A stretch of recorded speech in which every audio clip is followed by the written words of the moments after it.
Betulkah kita tidak pernah bentak-bentak, teriak-teriak, maki-maki anak di rumah? Betulkah kita tidak ada orang yang tidak marah di rumah? Apakah betul kita yang seorang ibu yang memang kalau mendidik anak di rumah tak pernah bentak-bentak, teriak-teriak? Apakah betul kita di ibu yang penyayang? Saya yakin tuh, suami Anda itu anak Anda lebih tahu siapa Anda. Bahkan saat ini masih ingat ke anak pertama yang Anda punya. Dia itu lebih tahu awal pahit asam manis dalam kehidupan Anda. Dia paham betul. Pernah nggak Anda bertanya dengan anak pertama Anda tuh? Nah, seperti kau ketahui, nah mama pun mengajarkan dia dari agama dan hidupmu. Nah, tapi mama mau tanya, nah, papa mau tanya, menurutmu mama ini akhlaknya sudah Al-Quran? Anak pernah nanya nggak? Pernah nanya apa menurut anakku?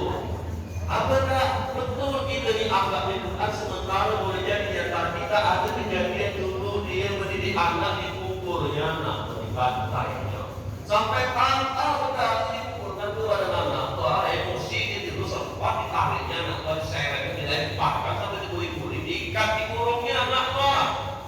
Saya tak tahu gimana pendidikan mak ayah di sini dulu bagaimana. Hingga akhirnya saat ini orang-orang berjadi mana tahu pola pendidikan Anda itu di rumah, di masjid jika itu cuma tahu yang Anda berangkat lalu pakai sholat nampak betul begini pergi ke jenis taklim, Masya Allah begini orang di rumah tapi saya tak tahu di mana aslinya kemana pelatihan guru itu kami berikan. Ternyata banyak kami menemukan ada guru pandai yang mendidik anak orang tapi tak pandai mendidik anak sendiri. Dia punya waktu yang cukup dari pagi siang sore untuk anak orang, tapi tak punya waktu yang cukup untuk anak sendiri. Kamu di luar jadi contoh dari panutan teladan, tapi di rumah tak bisa jadi contoh. Kenapa saya katakan banyak saya ketemu orang pemukul, bukan saya orang punya psikologi ini, karena kami sudah bertemu dengan orang-orang ini, apalagi khususnya wanita. Yang namanya istri wanita paling pintar dia menyembunyikan kekurangan suaminya, anaknya, menantunya di hadapan orang tua, mertua, temannya, sahabat, tetangga. Seolah-olah rumah tangga itu besar, hangat, romantis, baik-baik saja. Jadi sebenarnya banyak masalah. Termasuk orang yang di samping kiri kanan Anda ini, boleh jadi dia punya masalah dengan suaminya. Mungkin ada bahkan yang ada di alam perpisahan perceraian. Atau boleh jadi ada di antara Anda yang diuji betul dengan anak yang pertama dan busu Tuhan. Atau boleh jadi ada yang diuji dengan saudara kandung Anda sendiri. Makanya kalau berbicara tentang manusia berakal Tuhan, tanya dulu orang terdekat. Pernah tak menanya ke adik kakak kandung sendiri? Kak, dek, kau kan tahu aku ini lah hijrah sekarang potensial mengambil anak dunia. Tapi muntah ini tahu kak, dek, menurut kau aku ini akhlaknya sudah Al-Quran belum? Anda pernah nanya dah? Dari kakak kandung Anda Al-Quran, Al-Quran macam setan. Kau dipain itu loyal, mau membantu perkataan perhitungan ini gara-gara hutang kemarin itu banyak waktu. Kita sekarang coba saya ada orang ketika dapat seperti terima orang tapi di rumah banyak ilmu masalah coba dari katakan di rumah akhlak kita di itu kan katakan benar-benar apa isinya tuh kok coba tanya orang di samping kiri kanan Anda saat ini. Hei kak, coba kan kau akui akhlak sudah Al-Quran. masih kan kalau bagaimana saya Coba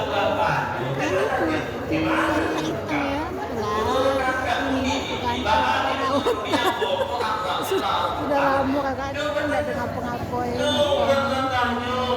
kakak boleh jadi orang yang bersama dengan Anda juga tahu siapa beda kelas 2 tahun Al-Quran mau balik dari sekali keluarganya disinggung dengan orang tua bilang Al-Quran kita kalau kaya tidak hebat aja itu mantap disinggung maka kemarin mungkin tahu dengan Anda kemarin juga ngomongin orang kau bilang Al-Quran nah kalau sama tahu kemana-mana itu anak-anak kau bilang Al-Quran tahu aku gimana tuh dengan laki kau kabulkan kemarin disinggung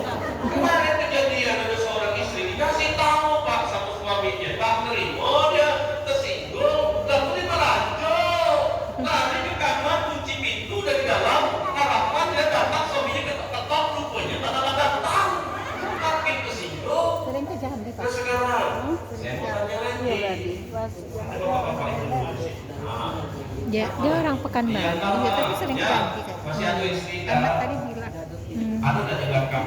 Lucu, tapi baru sekali ini. pesantren kilat dia sering kan anak Coba, semacam. nah itu apa? Ya, tapi mau tanya ya. Menurut ayah, istri ayah tuh bahagia dan punya laki macam ayah orang. Bahagia kan? Kelihatannya bahagia. Bahagia. Biasa. Yuk bahagia. Kenal semua ada. Buktinya lah kayak macam itu masih ada sampingan lo. Ya, istri kita tuh masih bertahan sampai saat ini mendampingi kita. Belum tentu dia tuh bahagia. Boleh jadi istri kita tuh bertahan bukan untuk ayah tuh, untuk anak cucu. Kalau bukan karena anak cucu dia tinggalan. Ada menantu kan? Karena kami banyak ketemu istri Yang punya cucu? memendam perasaan masih menangis juga kalau pernah kecil sama itu. Udah berapa tahun? Tapi mudah-mudahan ayah Di mana dia? Jakarta. Iya, Anak kakak punya kakak. coba kita coba, masih ada lagi dah. Masih ada lagi dah. Menurut anda suami anda tuh bahagia dan punya istri kayak anda tuh, bahagia dah? Pernah nanya? Kayak video. Cari terapi PAZ di Jakarta. Kami pun para laki-laki pun punya Terapi hati. PAZ. Pokoknya banyak yang kalau betul-betul apa bahagia dah, bahagia. Di Jakarta mana? Dianya. Dia di Bekasi. Bekasi. Jadi cariin terapis yang di dekat situ daerah situ. Itu jadi Insya Allah itu pengobatan gaji itu dilatih. Kalau di Jalan Pinang, yang ini kami terapis. kita kemarin ada Ada ngomong apa? Dia aja merda. Oke, kalau pikiran aku tuh yang diterapi Nah, ada jadi tuh bentuk struktur tulang kita kadang rahim tuh apa namanya itu tertutup, kadang terbuka. Gejala kan itu bagian sini yang bermasalah. jadi itu diurut itu dia Dibenerin Dibenerin dengan cara ada beberapa gerakan yang itu bunga kemarin itu kan serius di terapis kemarin tuh. dia pulang Biasanya terapi tergantung gitu. kadang begini tinggal sekatang. Udah kaget dikasih PR dilakukan dewe di rumah gerakan-gerakan. Anda bersembunyi dengan Iya itu benar-benar kalau zaman kan mempersiapkan kita akhir zaman tanpa obat, tanpa operasi, tanpa jimat, tanpa operasi, tanpa alat, tanpa jimat. Itu semua gerakannya itu dari Al-Quran dan Sunnah semua. Kalau di Jambi tempat dedek Tempat dedek di mana? Tempat dedek ya. Tempat kami dedek juga. Kami dengan Mbak Merda. Kami kan dari Sahabat Janahan, ada juga rumah sehatnya. Tapi kami bisa home care dah. Kenapa saya tanya tentang itu tanpa marah? Karena saya paham ada orang yang menjadi pemarah. Tapi ada orang juga ngeles. Banyak ilmu yang dia pakai hingga akhirnya banyak kita kelip-kelip. Marah-marah juga di rumah. Dia sadar dia Saya kan? tak terlalu Dia dengar ini. Sifat mudah marah. Kan kita kan ada yang masuk Islam. Betul? Nah sekarang saya coba kasih ilmunya buat anda semua. Karena saya adalah seorang pengembangan SDM, jadi fokusnya kepada cara berpikir orang, mindset orang, dari apa yang dia lihat, yang dia dengar, yang dia rasakan, dia yakin selama ini. Maka pengembangan materi ini pun sengaja dengan metode psikologi. Termasuk suara saya tadi kadang-kadang dinaikkan, kadang-kadang diturunkan, rendah lagi, bahkan ada di antara saya tunjuk tadi. Ekspresi saya pun saya buat seperti tak menyenangkan gitu ya. Pesan pertama mungkin ada yang suka, ada yang tak suka. Saya tampil kepada orang yang tak suka pesan pertama dengan saya, karena saya sedang mencari orang yang suka mudah menilai. Dah enak lihat di mako nilai orang. Kalau lama kadang-kadang kita di buku panjang tinggi batas baru kalau pelanda sampai orang wah nilai orang. Dia mencari bahasa tubuhnya beda. Kalau pernah nilai orang. Nanti sedang mencari orang ini. Karena salah satu orang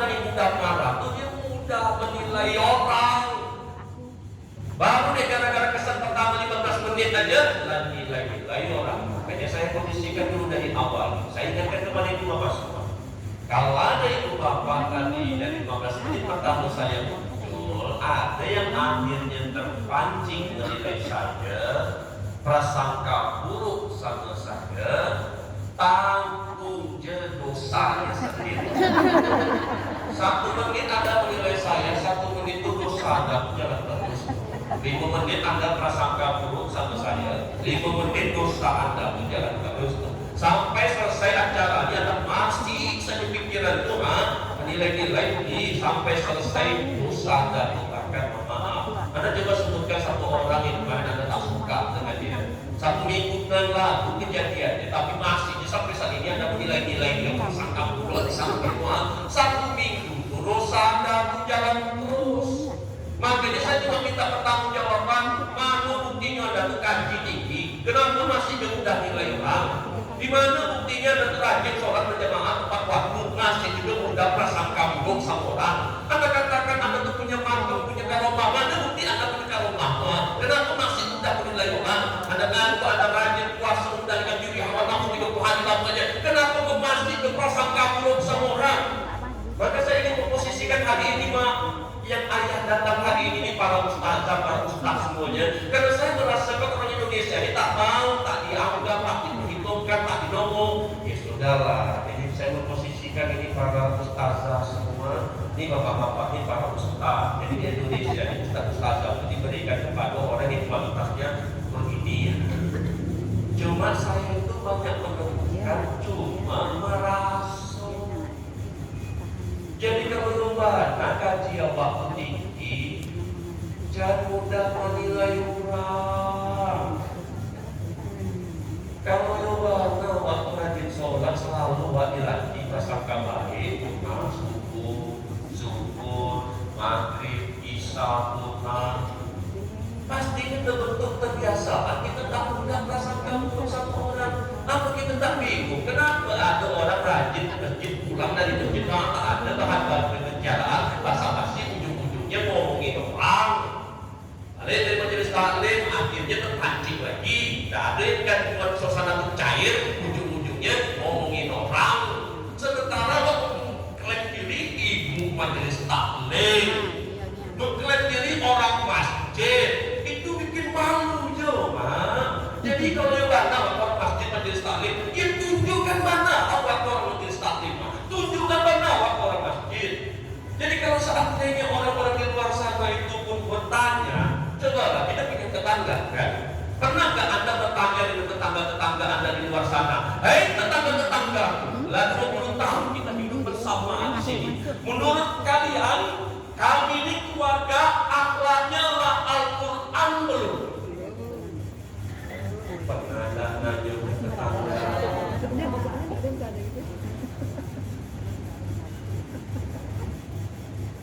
Dan tahu ini apa kemarin? Ngajakan itu tanpa marah, tapi dia aja marah-marah. Sengaja.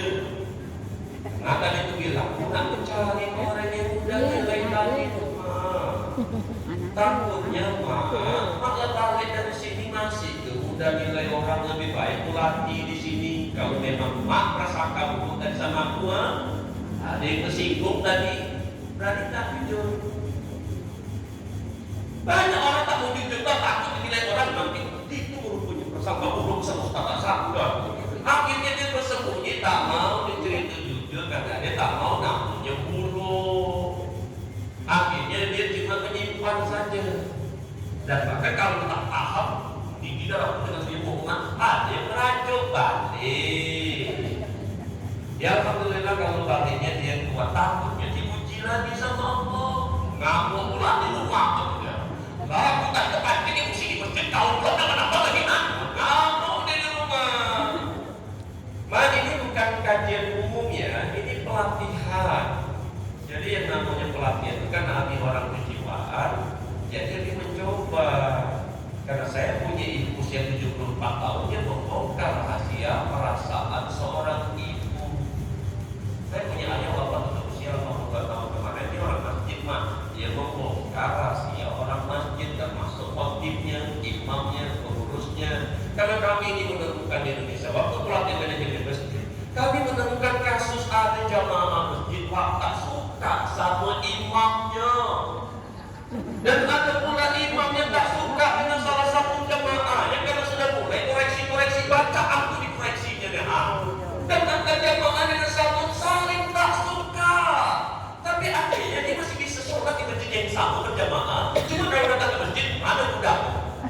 baik dia di ujung, aku di ujung, daripada aku sakit hati nih bu jadi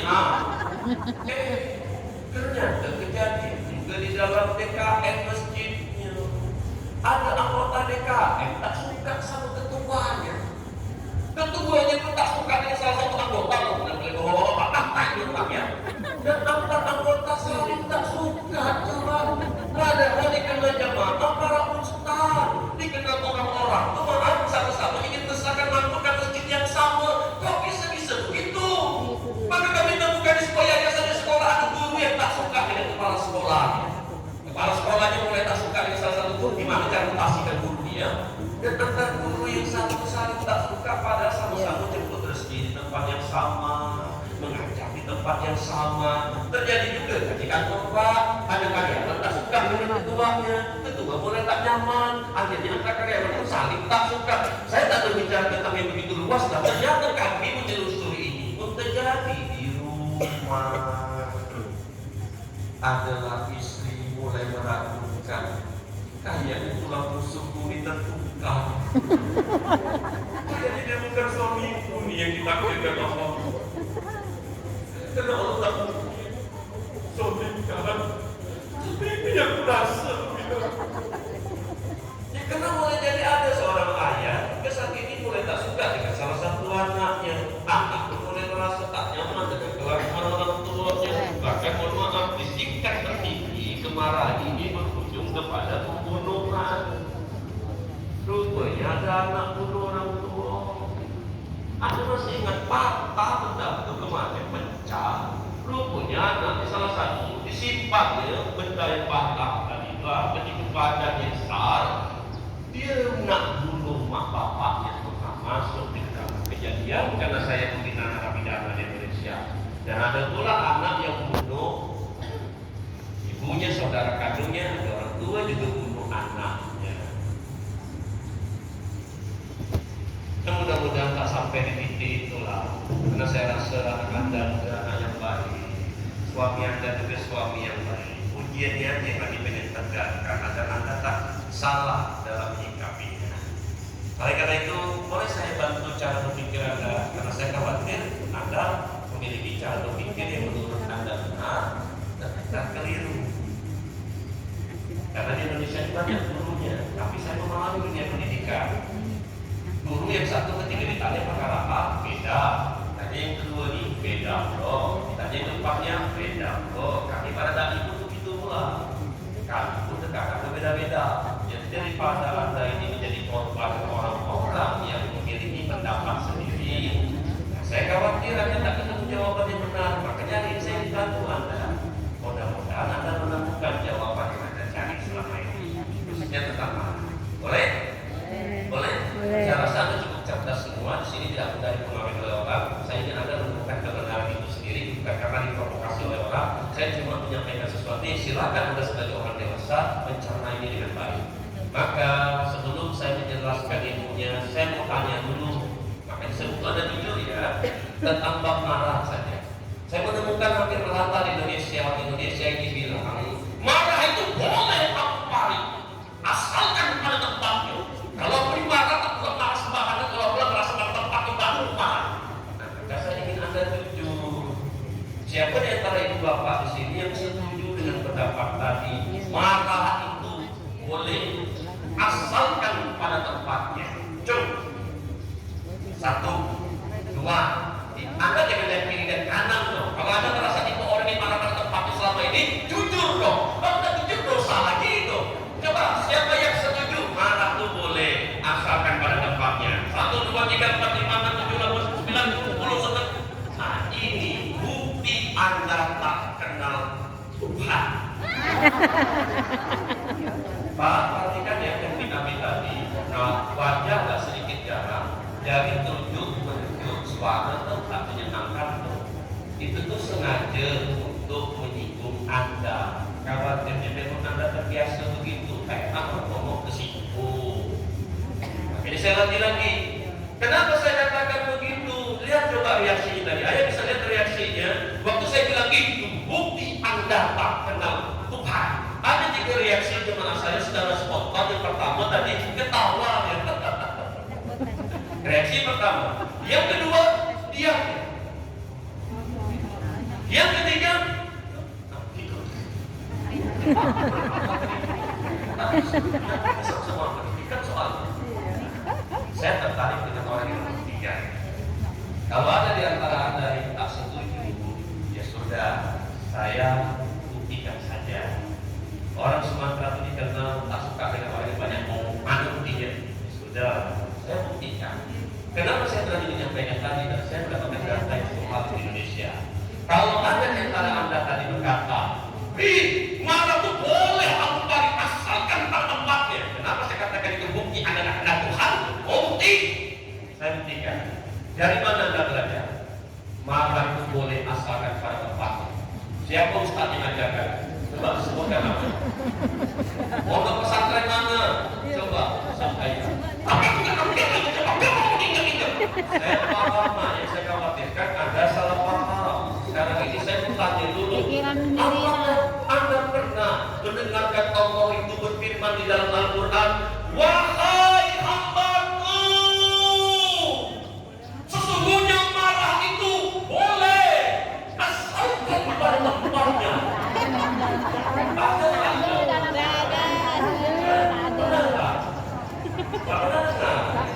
Atau mungkin karena Anda banyak mempelajari kisah Nabi sebagai contoh teladan, pernah Anda mendengarkan Rasulullah sebelum beliau turun usia, umatku, sesungguhnya marah itu boleh asalkan pada tempatnya. Ada tidak? Tidak. Ada tidak? Lalu Anda belajar dari mana? Ayo. Ya. Allah dan ada mengajarkan, Nabi tak perlu mengajarkan. Lalu siapa yang mengajarkan? Diri sendiri lah. Nah, saya berbicara sikap perilaku manusia itu ditentukan dari apa yang dia pikir, yang dia lihat, yang dia. Jangan nepuk-nepuk lagi. Kalau Anda meyakini marah itu boleh suatu hari pada tempatnya, maka pada suatu hari Anda dikira saat untuk marah. Muncullah orang-orang, kau sekali ngomong begitu bisa menerima kau. Berkali ngomong begitu, aku masih bisa menerima. Tiga kali ngomong Ekspresif ya. apa saya Pak? Ada orang yang tak bisa lagi menahan dan lepaslah sudah. Karena dia pun mengandung kepercayaan sabar itu ada batasnya. Dan kebetulan gini. Jadi ada di masyarakat ini tersebar hal seperti itu. Sabar itu ada batasnya.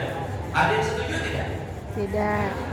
Kalau ada yang setuju, saya sampaikan ini makin membuktikan Anda tak kenal Tuhan.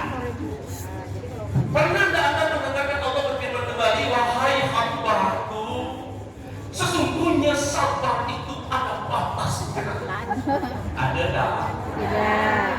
Ada tak? Atau mungkin dari Rasulullah Ali, Umar, sesungguhnya sabar itu ada batasnya. Ada tak? Ya, saya paham, cuma di kasus saya sekarang siapa yang ajarkan itu selama? Dan kita pakai sampai saat ini.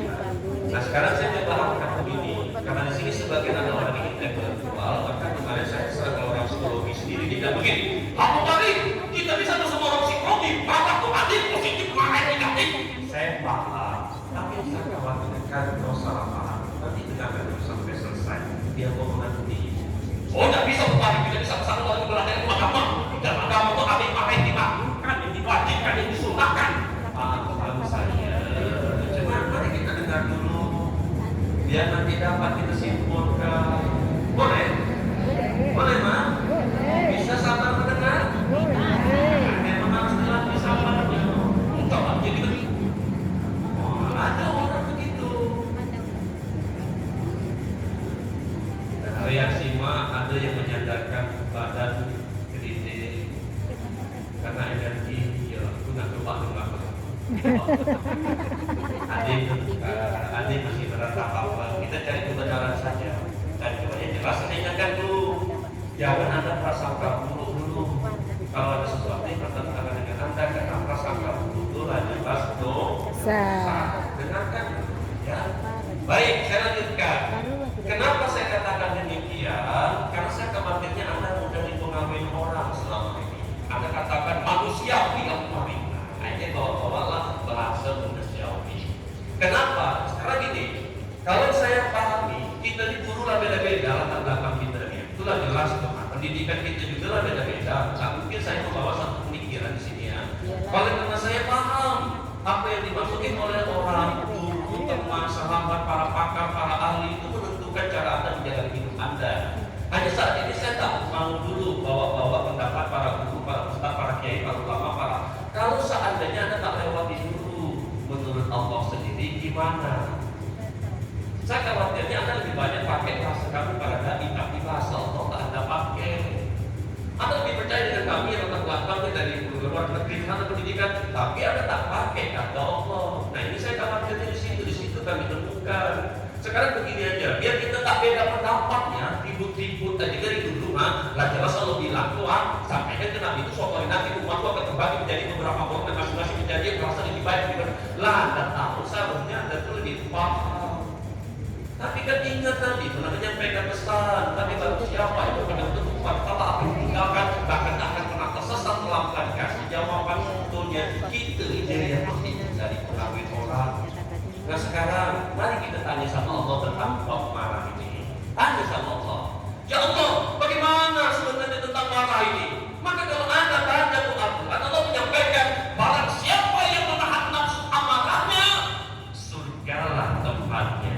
Dan barang siapa yang mengikuti nafsu amarahnya, nerakalah tempatnya. Janganlah kau mengikuti hawa nafsu. Dan seterusnya.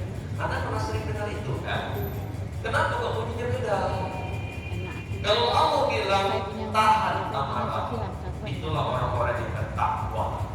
Sekarang kalau mau ditanya ke Nabi, kata guru kita ini sekarang, saya mau dengar, saya sedikit mau dengar. Tapi saya mau coba, yuk kita belajar yuk dengan gurunya para guru kita, gurunya para ustaz kita, gurunya para kiai, gurunya para ulama, gurunya para hakim. Saya temukan gurunya. Siapa gurunya? Dialah baginda Nabi besar kita Nabi Muhammad sallallahu alaihi wasallam. Daripada kita nanya salah satu guru kita, karena menurut guru Anda betul, tapi yang lain setuju. Kenapa? Karena manusia itu kalau bercakap dia suka nambah-nambahkan, suka kurang-kurangi, suka mendramatisir.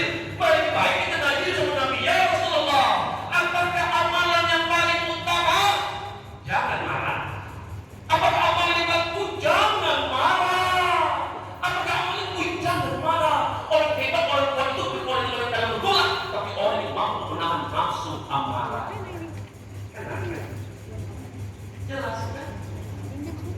Bukankah Allah yang perintahkan maafkanlah mereka, berikanlah mereka maaf, balaslah keburukan itu dengan kebaikan. Tugasmu cuma menyampaikan, mengingatkan kepada mereka bagaimana apa Allah akan bisa memberikan petunjuk dan hidayah, dan tidak ada bertanggung jawab atas dosa-dosa yang mereka lakukan, melainkan kewajiban cuma menyampaikan dan mengingatkan. Tak bisa dengan tanganmu, dengan mulutmu, atau minimal dengan hatimu. Itulah selama-lamanya iman.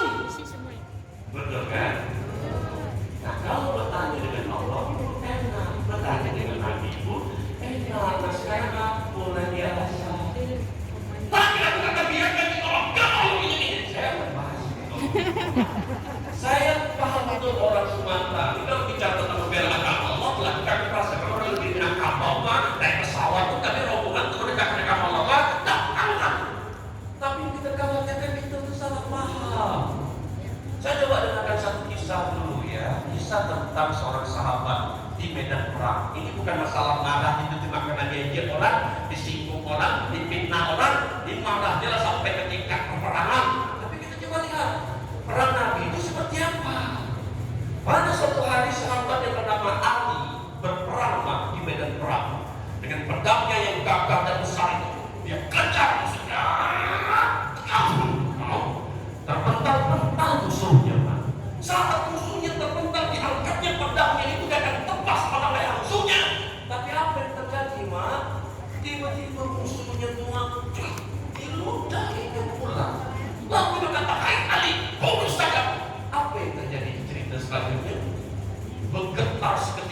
Ali ketika dia diludah tampang sama itu mah. Ketika dia kan lepas pada besarnya,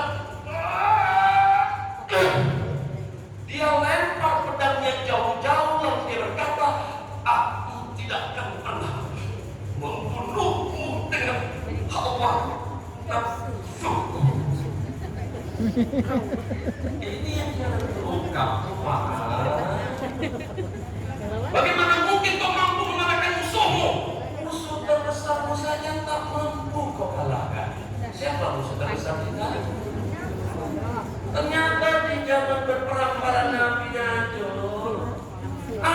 namanya adab berperang, etika berperang, meluruskan niat dan tujuan dalam berperang, bukan sebagai aksi balas dendam, apalagi pembantaian. Ternyata di zaman Nabi itu Pak, ketika mereka berperang di medan perang, mereka tusuk musuhnya, mereka belah, mereka tikam, mereka bunuh. Ternyata nafsu tak main. Bisa tak? Hah? Sekarang yang mau saya tanya tuh begitu, bisa tak? Ekspresinya tetap bisa sekarang, berperang di medan perang, suaranya tetap lantang, tapi hati tetap tenang. Bisa dah? Hah? Kamu yang betul-betul cinta Nabi, bisa tak kau? Bahkan di dalam peperangan saja ketika Nabi menang perang, itu orang-orang yang telah membunuh sahabat Nabi, ujung-ujungnya cerita dibebaskan juga kan? Iya. Bahkan ada masih ingat hidup yang memakan jantung pamannya Hamzah itu dia belah. Ujung ceritanya gimana? Dimaafkan juga kan? Anda punya tak jiwa itu? Punya tak? Punya tak Anda soul itu? Anda masih ingat ketika Rasulullah ditolak, dilempar, diludahi, dimaki, dihina dengan bahan yang kotor kan? Sampai berdarah-darah sekarang sahabat itu lihat tak kuat, akhirnya dijadikan tubuh untuk jadi tempe. Dan akhirnya juga sekarang, dan akhirnya saat itu mereka melihat ya Rasulullah tak kuat untuk melihat kau diperlakukan begini. Biar kumbalikan saja duduk ini, kumatikan saja mereka. Tapi apa yang kata Rasulullah sampaikan? Jangan. Mereka itu umatku, ummati. Mereka itu tidak tahu apa yang mereka lakukan. Anda punya jiwa itu dah. Punya dah Anda soul itu, punya dah. Masih ingat gak ketika Rasulullah itu mengemis kita, Rasulullah itu gila. Disuapi lagi dengan makhluk itu, Rasulullah itu dukun, bukan adu domba. Disuapi lagi dengan makhluk Rasulullah itu sesat. Tapi coba apa terjadi? Tetap aja Rasulullah diperlakukan begitu, dia suapi juga dengan lembut sampai tak ada yang mengerti di kelembutan dia. Anda punya jiwa itu dah. Anda punya jiwa itu dah. Oh, belum. Nah sekarang begini, saya tak mau Anda berlindung di balik Anda ngaku-ngaku kaji tinggi itu, tapi Anda masih mudah mengikuti nafsu amarah.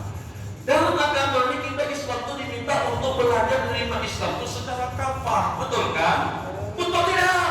Secara keseluruhan kan? Memang kita disuruh diperintahkan untuk bersedekah, tapi Allah perintahkan juga jangan mudah nilai orang. Memang kita disuruh untuk mendekatkan agama Allah ini, tapi kita juga diperintahkan maafkan mereka, beri mereka maaf. Betul? Kita diperintahkan juga untuk bisa membantu teman, sahabat, saudara dan yang lain, tapi kita juga diperintahkan balaslah keburukan itu dengan kebaikan. Betul, Mak? Mak, Abi cek dulu tingkat serangan jantung Mak mendengarkan suara Abi ini masih aman? Masih aman, Mak? Ya, Abi cek dulu ya. Jadi, tapi kalau Mak meninggal di sini, insya Allah husnul mau meninggal karena serangan jantung Mak di majelis ilmu mau? Kalau ada yang tak kuat, Mak jangan paksakan. Ini dimensinya nggak beda. Karena aku tahu Mak sakit di dalam tulang terlalu lama. Aku khawatir Mak malah menzolimi diri sendiri selamanya, menganggap Maknya lah benar. Yang namanya orang tua aku nggak ada yang namanya minta maaf. Nah, akhirnya saya khawatir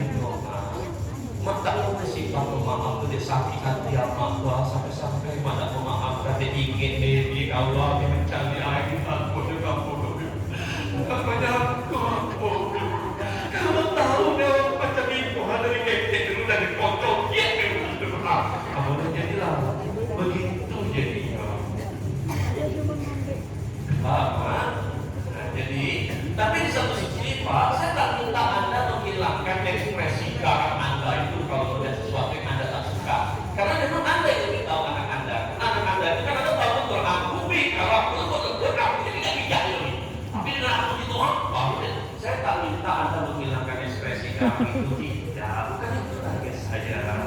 Maya, saya juga tak minta suara anak tangkap aku nih kalau pelan-pelan. Ya Allah, makin jadi anak. Tapi kalau nggak nampak suatu kesatuan, nah karena memang efektif, ya silakan. Saya tak minta Anda menghilangkan itu. Yang saya minta adalah ekspresi boleh garang, suara ini boleh lantang, hati tetap tenang. Bisoda, bisoda. Itu yang penting. Kantornya lah Ustazah. Ayo, kantornya Pak Ustaz. Masa tak bisa? Dan kamu bilang aku memuji manusia itu berdasarkan kemampuannya. Iya kan? Setiap kesulitan itu pasti ada kemudahan. Iya kan? Ya, tak bisa. Ya, telah bisa memang.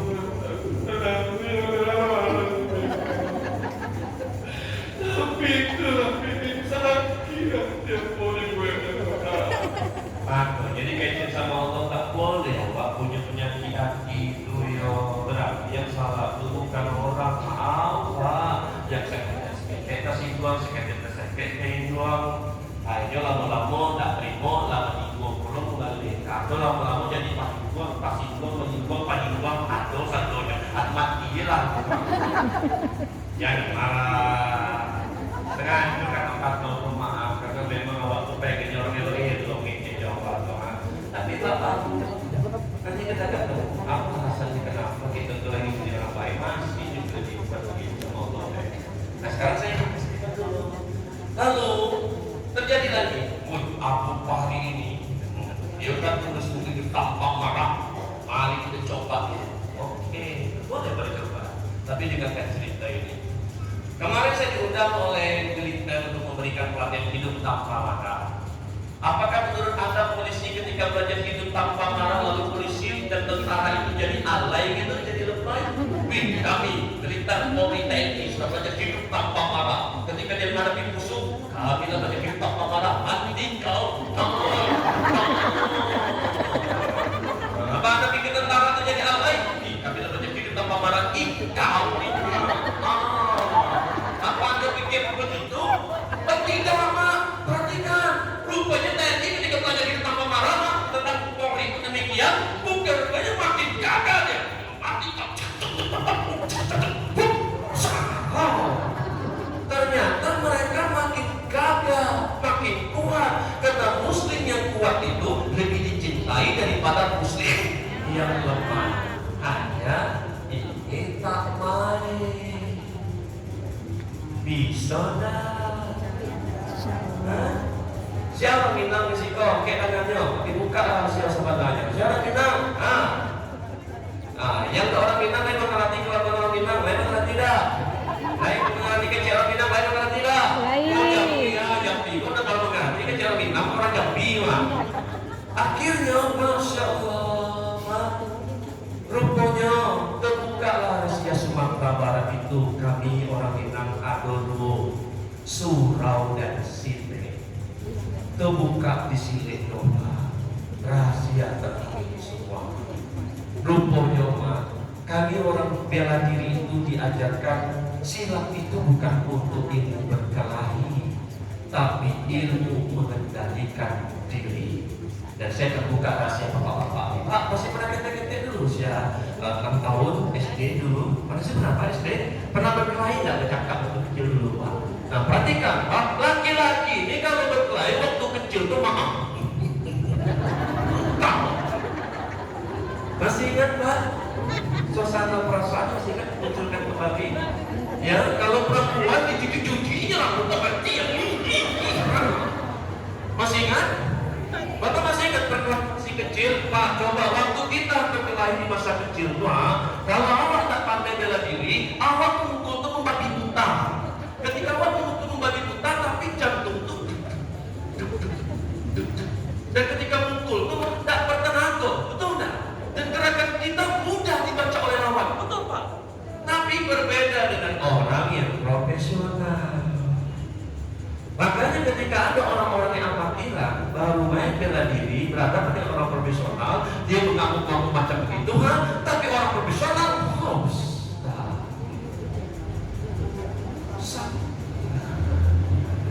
dia tetap tenang, pukulannya telak, jatuhlah dia. Sekarang itu yang membongkar rahasia. Wajarlah di zaman Nabi mereka bisa menang perang, tapi ini mereka tak bermain. Dan ini dilihatkan tentang kesabaran para sahabat. Walaupun saya paham ada mungkin level sahabat. Masih kan cerita ketika ada orang datang ke masjid dia untuk mengunjungi masjid, masih kan cerita itu. Ternyata ketika ada orang datang ke masjid, Rasulullah para sahabat berkumpul di situ. Ada orang datang mengunjungi masjid, melihat kejadian itu, mendidih jalan sahabat sampai dibukanya pedang itu, mau ditebas. Tapi apa yang dikatakan? Tenang ya, tenang, ucap. Ternyata yang dilakukan ketika melihat ada orang kencing itu dan dilakukan Rasulullah, Masya Allah, dibiarkan orang yang kencing itu selesai dulu. Karena khawatir jadi penyakit nanti. Pak kebayang nggak? Waktu kencing stop. Kenapa penyakit batu tuh? Tapi dibiarkan dulu selesai. Mendidih darah sahabat. Mak, kalau mak itu orang yang tak suka itu melihat ada orang yang macam begini, memang sahabat mendidih, tapi tenang ya. Dan setelah dia selesai kencing, mak, rupanya mak itu sorban diambil digunakan buat ngelap kencing tadi itu. Itu marah. Dan tidak pula dia marah-marah, dia bilang di sini tempat sholat kencing di situ pak, ditunjuk itu kok. Bisoda, bisoda. Jangan kece ini. Bahaya dia bertanya, Allah kece. Aku memuji manusia itu berdasarkan kemampuannya. Tak mungkin kita tak mampu. Setiap kesulitan itu pasti ada kemudahan. Kenapa? Tidak. Saya khawatir dia bilang tidak, itu bukan itu. Karena ada satu makhluk yang bersumpah akan menyesatkan anak cucu Adam. Dia akan bisikkan melalui pikiran Anda. Kerasa tak? Kita kalau tak suka sama orang, kadang-kadang pikiran itu terus jadi menjelajah kemana. Pernah merasakan kondisi itu? Kalau tak suka dengan orang, hatinya makin membara. Nengok wajahnya, angin darah itu dibuat. Rasulullah punya kunci. Pernah merasakan itu? Itu siapa yang bermain? Sementara fitrahnya manusia itu terlahir dalam keadaan putih bersih, apa noda. Tapi kenapa kalau dia begitu? Kau tidak kerasukan kemarin, tidak kerasukan punya anak banyak. Tapi anak 7 sekarang Tuhan. Bahkan sedang mencari-cari anak angkat Tuhan. Tidak kerasa cuci 7 itu malah di sana punya namanya. Karena itu senang kalau anak itu mancing emosi. Dia aku kenapa bisa karena Nabi pewanas.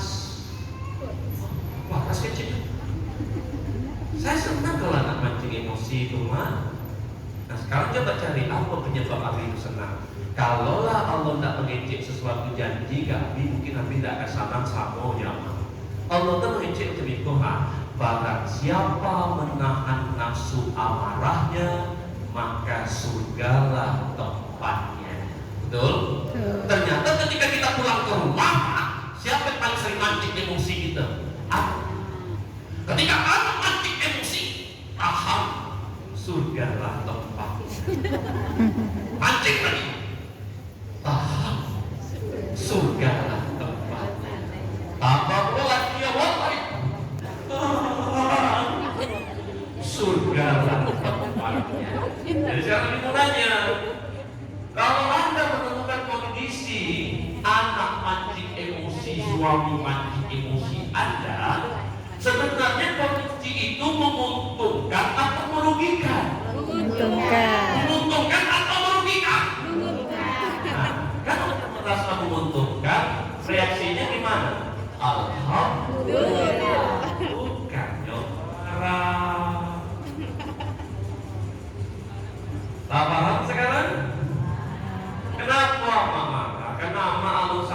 ilmu manari mulai. Apa masih ingat kalau beriman yang keenam? Ya. Apa beriman yang keenam tuh, Mak? Beriman kepada apa? Pada baik. Maksudnya tuh terima yang baik, terima yang buruk. Selama kau boleh jadi Allah itu cuma pengen yang baiknya saja, buruknya tak mau. Itu bukti iman Allah itu masih limo satana. Kalau anak elok sayang, kalau kita marah. Ilmu menerima itu berarti terima yang baik, terima yang buruk. Kenapa? Karena apa yang menurut kau baik belum tentu menurut Allah itu baik. Apa yang menurut kau buruk belum tentu menurut Allah itu buruk. Betul tidak? Nah, jadi sekarang apa yang terima lah? Tapi sakit. Coba Mak lihat. Pertemuan 5 kejadian yang mancing emosi Allah. Ompet patahan.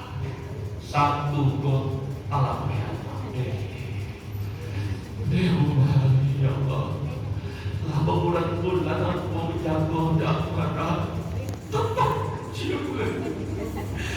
Mencari lagi kok kerajaan di rumah. Nah, dia ada berubah. 5 ujian apa? Ompet tatahan itulah surga kata Allah. Yang satu ini kelepasan. Kabar baiknya rupanya Allah mengampun. Ma istighfar astagfirullahaladzim ya Allah. Bertobat Allah, Allah ridho, Allah ampuni mulo dosa yang dengan. Akhirnya 5 ujian tadi lulus sama alhamdulillah. Jadi kalau mencari amat dulu pemarah itu kan dulu. Setelah ketemu Abu Bakar mau balik marah-marah lagi? Hah? Masya Allah. Ditambah lagi, Abi paham, mak mungkin diuji dari suami ya. Kami ya. Ada diuji dari suami. Saya kasih kabar banyak orang-orang itu jadi ahli surga karena dia hafal Al-Quran. Ibu-ibu tuh, bapak-bapak tuh Pak jadi ahli surga dia punya pondok pesantren. Ada orang ahli surga itu karena dia sedekah. Ada orang ahli surga itu karena dia senang membantu anak yatim. Ada orang sedekah itu karena dia rajin puasa. Tapi banyak juga seorang ibu jadi ahli surga karena dia sabar menghadapi suaminya, juga sabar menghadapi anaknya. Mungkin jalan Allah untuk jadi ahli surga insya Allah itu memang bukan dari hafal Quran, karena mungkin dari ingat dari hafalan ada sesuatu yang lain. Tapi Allah buatkan mumpulnya jalan awal dari menantu awal yang memancing emosi lu. Boleh jadi dari tetangga awak